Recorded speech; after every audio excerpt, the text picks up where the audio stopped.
नमस्कार। आज सकाळी शेअरचं मार्केट सुरू झाल्यावर पहिली 10 मिनिटं तेजी होती, त्यानंतर मात्र दिवसभर घसरण होती।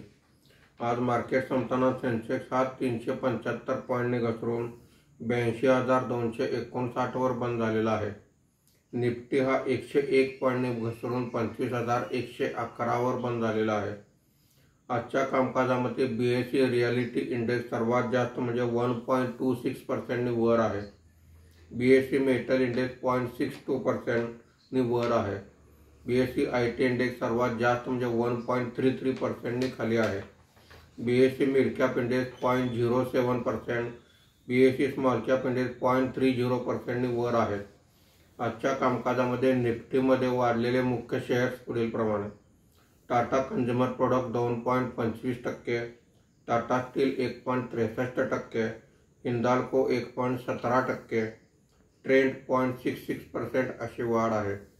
आज निफ्टीमध्ये घसरलेले मुख्य शेअर्स पुढील प्रमाणे: tech Mahindra 2.75%, IndusInd bank 1.67%, Infosys 1.52%, SBI life insurance 1.44% अशी घसरण आहे। आज FIIने 3694 कोटी रुपयांची विक्री केलेली आहे। देशीय वित्तीय संस्थांनी 2821 कोटी रुपयांची खरेदी केलेली आहे।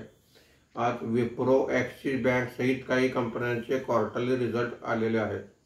मार्केट बंद होताना रुपयाचा दर हा 86.08 रुपये प्रति डॉलर असा होता। धन्यवाद।